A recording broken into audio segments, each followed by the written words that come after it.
প্রাথমিক তদন্তে পুলিশের গাফিলতি পরিষ্কার। পুলিশের লকআপে মৃত তৃণমূলের কর্মী, বাড়িতে মুখ্যমন্ত্রী। পুলিশের গাফিলতিতে মৃত্যু হয়েছে তৃণমূলের কর্মী হালিশহরের বাসিন্দা বীরজু কেওয়াট এর। শুক্রবার এই নানা অভিযোগে গ্রেফতার হন হালিশহরের তৃণমূলের কর্মী বীরজু। তারপরেই আচমকা লকআপে মৃত্যু হয় তার। প্রাক্তন মুখ্যমন্ত্রী মমতা বন্দ্যোপাধ্যায়ের পর এবার হালিশহরের তৃণমূল কর্মীর বাড়িতে পৌঁছালেন রাজ্যের মুখ্যমন্ত্রী শুভেন্দু অধিকারী, পরিবহন ও শ্রম দপ্তরের মন্ত্রী অর্জুন সিং, বীজপুরে বিধায়ক সুদীপ্ত দাস, রাজেশ কুমার, সৌমিত্র চ্যাটার্জি, কৌস্তব বাগচি ও অন্যান্যরা। পরিবারের সাথে দেখা করে মুখ্যমন্ত্রী শুভেন্দু অধিকারী বলেন, প্রাথমিক তদন্তে অনুমান গোটা ঘটনায় পুলিশের গাফিলতি পরিষ্কার, যার জেরে হালিশহর থানার আইসি কে ক্লোজ ও তদন্তকারী অফিসারকে সাসপেন্ড করার সিদ্ধান্ত নেওয়া হয়েছে। এছাড়াও ওই পরিবারের এক সদস্যকে চাকরি ও 10 লক্ষ টাকা দেওয়ার চিন্তা ভাবনা করা হয়েছে। যদিও এই ঘটনায় রাজ্যের প্রাক্তন মুখ্যমন্ত্রীকে অনুরোধ করে জানিয়েছেন, আপনি জেড ক্যাটাগরি নিরাপত্তা পান, অনুগ্রহ করে আপনি যেখানে যাবেন পুলিশকে সেই বিষয়টা জানাবেন, আপনি সমস্ত রকমের সাহায্য পাবেন। তো আপনার একটা চিঠি আমাকে ভিকটিমের ওয়াইফ, যে ছেলেটি মারা গেছে, দিয়ে আমার হাতে দিয়েছে।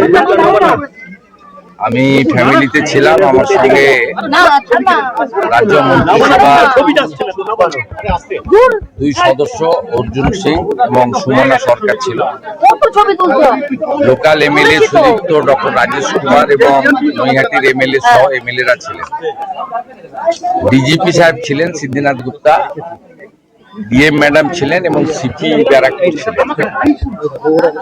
আমি প্রথমেই পরিবারের প্রতি সরকারের পক্ষ থেকে কৃতজ্ঞতা জানিয়েছি যে তারা এই মৃত্যুকে নিয়ে রাজনীতি করার সুযোগ কাউকে দেননি। এবং গতকাল প্রাক্তন মুখ্যমন্ত্রী এসেছিলেন,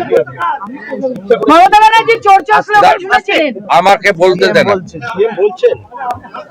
প্রাক্তন মুখ্যমন্ত্রী এসেছিলেন, সেখানেও উনারা বাড়ির লোকেরা দেখা তো করেনি। উনার দাদা শুধু বলেছিলেন যে আমি বিচার চাই, বিচার দিতে পারবে লোকাল প্রশাসন, অর্থাৎ তিনি পুলিশ এবং রাজ্য প্রশাসনের উপর আস্থা রেখেছেন।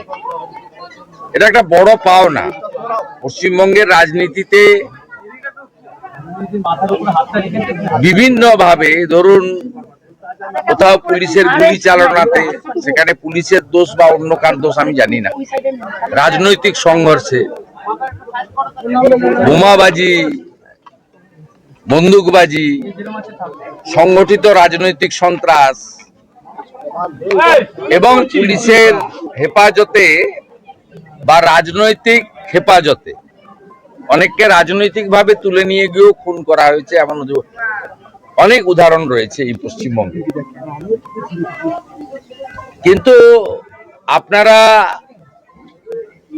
আমি প্রয়াত জ্যোতিবাবুর কথা বলবো না, প্রয়াত বুদ্ধবাবু এবং প্রাক্তন মুখ্যমন্ত্রী মমতা ব্যানার্জির সময়ে একটা উদাহরণ দেখাতে পারবেন না যে রাজ্য সরকারের প্রশাসনিক প্রধান মুখ্যমন্ত্রী, তিনি রাজ্য মন্ত্রিসভার সদস্য, ডিজিপি, তাকে সাথে নিয়ে